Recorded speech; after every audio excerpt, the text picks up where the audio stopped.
कमाने वाली बहू की तो खूब कहानी आपने सुनी, लेकिन आज की कहानी मीना की है, जिन्होंने पति की मौत के बाद बेटी को पालने के लिए लोगों के घरों में काम किया। मीना, थोड़ा आराम भी कर लो। क्या है ये, सारा दिन लगी रहती हो। लो चाय पियो। अरे दीदी, आपके घर काम करती हूँ मैं, आप मुझे चाय दे रही? नहीं नहीं प्लीज, मैं बाद में खा लूंगी।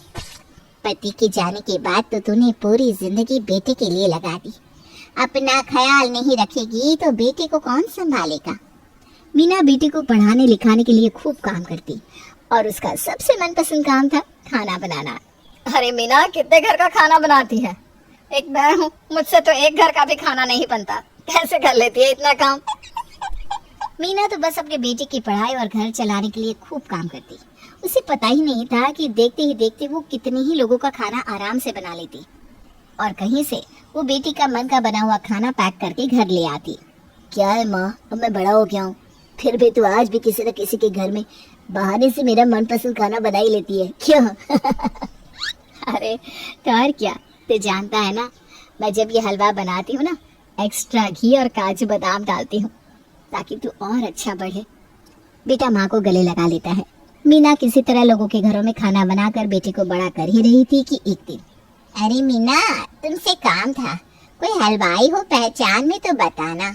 हलवाई क्यों, क्या हो गया? खाना तो मैं बना ही देती हूँ। अरे 100 लोगों का खाना बनाना है, तुम कैसे बनाओगी मीना? क्यों नहीं बनाऊंगी? अरे मैं 100 क्या 500 का भी खाना बना दूँ, आप काम तो दिलाओ। मीना को शादी में खाना बनाने का काम मिलता है। वो खूब मेहनत से ढेर सारा खाना बनाती है। सभी खाना खाते हैं और मीना की खूब तारीफ करते हैं।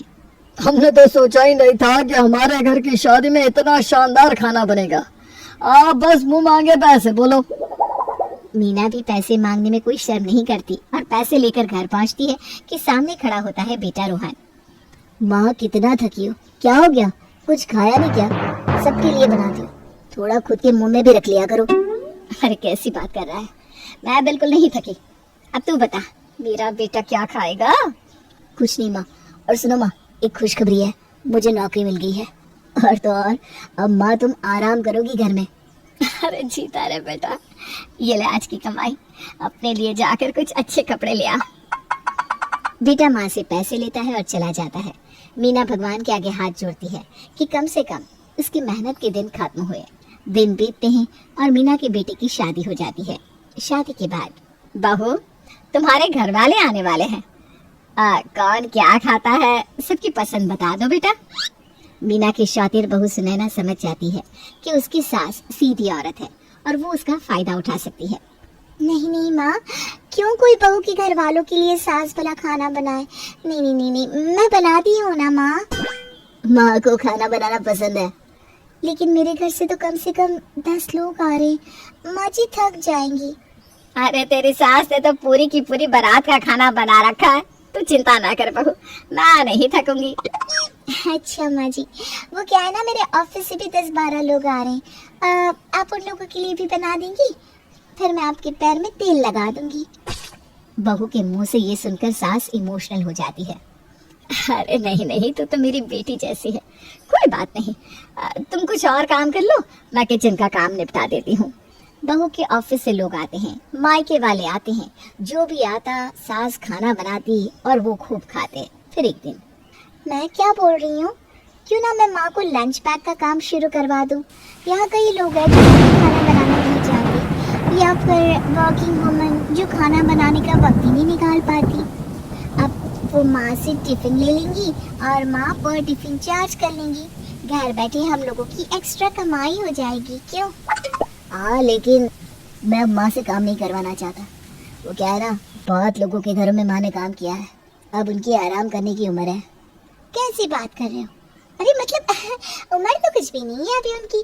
देखो कैसे उस दिन 25 लोगों का खाना भाग भाग कर बना लिया और एक बूंद भी थकान की नहीं थी। मैं क्या बोलती हूँ, हम लोगों के पैसों से तो जैसे तैसे घर चलता है, लेकिन आगे खुद का घर बनाना है और दूसरे शौक भी पूरे करने हैं तो पैसे तो और चाहिए होगी ना।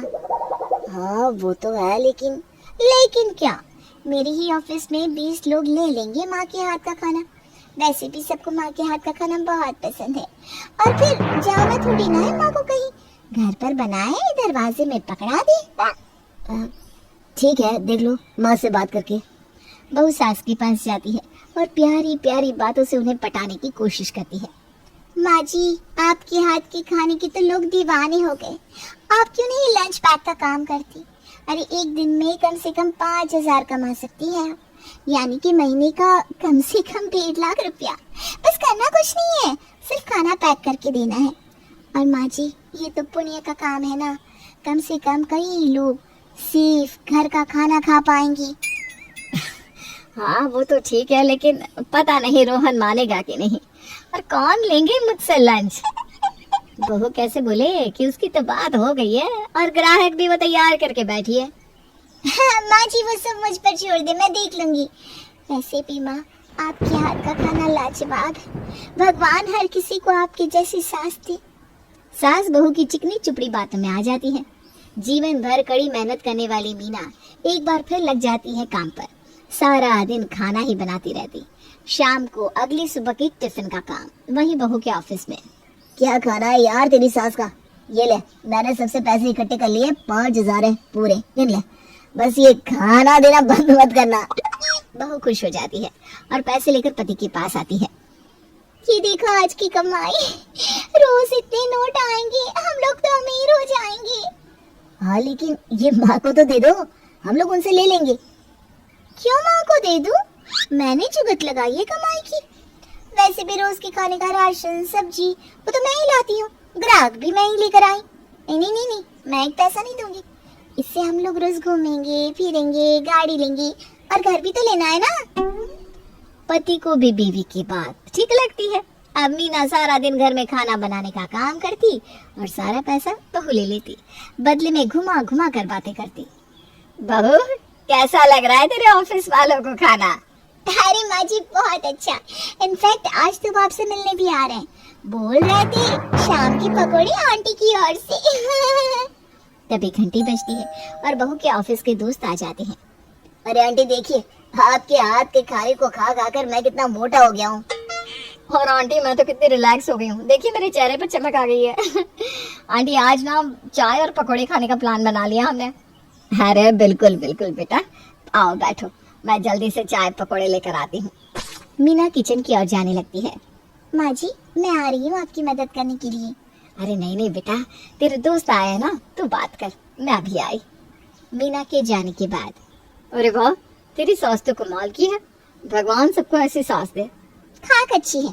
अरे बस वो तो मैं हूँ जो काम करवा रही हूँ, नहीं तो ये बस बैठी और बहू बेटी के पैसे का फ्री में खा। अरे यहाँ खुद तो पल नहीं रहे, ऊपर से सास को पाल रही हूँ मैं। मीना बहू की बात सुन लेती है। उसे बहुत दुख होता है कि वो जिस बहू को बेटी की तरह समझती वो उसका इस्तेमाल कर रही है।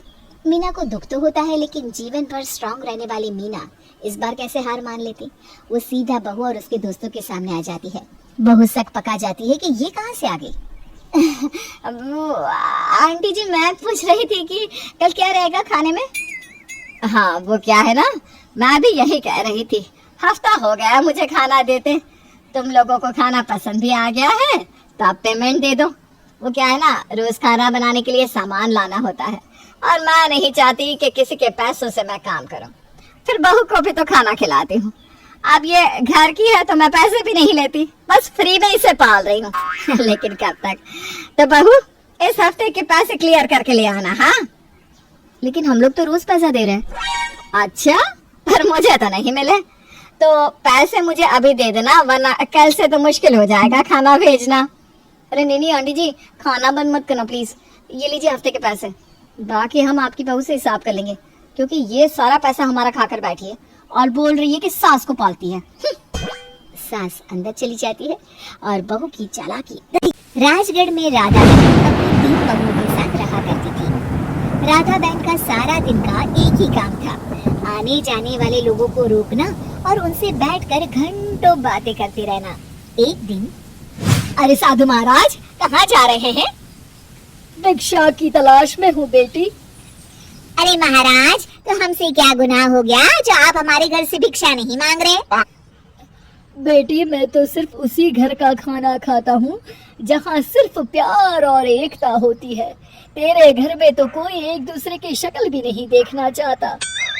राधा बहन साधु के मुंह से ये बात सुनकर हैरान हो जाती है। वो समझ नहीं पाती है कि साधु ऐसा क्यों बोल रहे हैं। वो साधु से कहती है, रुकिए महाराज, मैं आपको गलत साबित कर देती हूँ, तब तो आप खाना खाएंगे ना। साधु हंसता है और बरामदे में आकर बैठ जाता है। राधा जोर से आवाज लगाती है, अरे बहू, जरा पानी लेकर आना। थोड़ी देर तक कोई नहीं आता। तभी साधु महात्मा उठने ही लगते हैं कि अचानक उसकी तीनों बहू पानी का ग्लास लेकर आ जाती है। तीनों बहुओं को पानी का ग्लास लेकर खड़ा देख राधा बहन साधु की ओर देखकर मुस्कुराती हैं और साधु को पानी पीने के लिए कहती हैं, लीजिए साधु जी, पानी पी लीजिए, अब तो आपको यकीन हो गया ना। बावजूद इसके साधु पानी नहीं पीता और वहाँ से चला जाता है। राधा समझ नहीं पाती कि साधु ने उसके घर का पानी क्यों नहीं पिया। अगले दिन फिर साधु महात्मा वहाँ से निकल रहे होते हैं कि राधा उन्हें फिर से आवाज देती है, अरे महात्मा जी, रुक जाइए, कहाँ जा रहे हैं। साधु एक बार फिर राधा के पास आते हैं और कहते हैं, कहीं नहीं, बस खाने की तलाश में हूँ। साधु महाराज जी, आप तो कल हमारे घर का पानी बिना पिए ही चले गए, जबकि मेरी एक आवाज में मेरी तीनों बहू पानी लेकर आ गई थी। मैंने कहा ना बहन, मैं ऐसे घर का खाना नहीं खाता जहाँ आपसी प्यार मोहब्बत और एकता ना हो। अच्छा, आपको कल की बात समझ नहीं आई, रुकिए, मैं आपको आज फिर से दिखाती हूँ। ये कहकर राधा बाहर बरामदे में बैठी जोर से आवाज लगाती है, अरे बहू, जरा बाहर तो आना। थोड़ी देर फिर कोई नहीं आता। साधु महाराज की तरफ देखकर राधा थोड़ा परेशान होकर फिर से चिल्लाती है, अरे क्या हो गया बहू, जरा बाहर तो आना। थोड़ी देर में राधा की तीनों बहुएं एक साथ बाहर आ जाती है। राधा साधु की तरफ देखती है और मुस्कुराते हुए बहुओं को कहती है, अच्छा तुम लोग जाओ। हाँ। राधा की तीनों बहुएं जब वहाँ से चली जाती है तो वो साधु की तरफ देखकर कहती है, देखा साधु महात्मा जी, माना आप बड़े ज्ञानी हैं, लेकिन गृहस्थी की समझ अभी आप में नहीं है। साधु एक बार फिर मुस्कुराते हैं और वहाँ से जाने लगते हैं। राधा फिर उन्हें रोकती है, नहीं नहीं, आज तो मैं आपको कहीं नहीं जाने दूंगी, आज तो आपको भोजन करना ही पड़ेगा। आपके सामने मैंने ये 2 बार साबित कर दिया कि मेरे घर में तीनों ही बहुओं में आपस में बहुत प्यार है और वो मेरी बात का पालन भी करती हैं। अच्छा ठीक है, तुम जिद करती हो तो मैं फिर कभी आकर तुम्हारे यहाँ भोजन कर लूंगा, लेकिन पहले मैं तुम्हें कुछ देना चाहता हूँ। ऐसा कहकर साधु अपने झोले से राधा को एक कांच की छोटी सी छड़ी देते हैं। इस छड़ी के सहारे तुम कभी भी गायब हो सकती हो और यही छड़ी घुमाकर तुम वापस भी आ सकती हो। मैं ये छड़ी कल तुमसे आकर ले जाऊंगा। ये कहकर साधु वहाँ से चले जाते हैं। राधा छड़ी लेकर खुश हो जाती है। वो सोचती है कि वो गायब होकर क्या क्या कर सकती है। तभी वो अपने ऊपर से छड़ी घुमाती है और गायब हो जाती है। गायब होकर सबसे पहले अपने बड़े बेटे के कमरे में जाती है। देखती है कि उसकी बड़ी बहू और बेटा ढेर सारे रुपए गिन रहे होते हैं। बेटा अपनी बीवी से कहता है, सारे पैसे छुपा लो, इसे जोड़कर हम बड़ा कर लेंगे और अकेले रहा करेंगे। राधा ये देखकर दुखी हो जाती है। वो दूसरे बेटे के कमरे में जाती है, जहाँ वो देखती है कि उसकी बीवी अलमारी में मेवे काजू छुपाकर खा रही होती है और अपने पति से कहती है, ये लीजिए जी, ये काजू बादाम खा लीजिए, बाहर तो पूरा घर खा लेगा। हार कर राधा तीसरी बहू के कमरे में आती है, जहाँ वैसा ही कुछ नजारा देखने को मिलता है।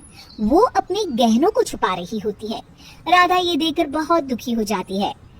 राधा गायब अवस्था में ही बहुओं को आवाज देती है, अरे बहू, जरा सुनना तो, एक गिलास पानी ले आना। राधा देखती है कि सभी बहुएं किचन में साथ होती है और एक दूसरे को पानी ले जाने को कहती है। अरे छोटी बहू, जा क्यों नहीं रही पानी देने? अरे ये माँ जी को क्या हो गया है, बैठे बैठे बस पानी खाना और कुछ आता ही नहीं है ना। अरे जब देखती है कि हम नहीं देना चाहते फिर भी बार बार आवाज देती रहती है। तभी राधा दोबारा आवाज लगाती है। हड़बड़ाकर तीनों ही जल्दी जल्दी ग्लास में पानी लेकर कमरे में आती है, लेकिन वहाँ राधा दिखाई नहीं देती। बहुएं सास को न पाकर पानी का ग्लास लेकर वापस चली जाती हैं। अगले दिन राधा घर के बरामदे में बैठी होती है कि तभी वहाँ साधु आ जाते हैं।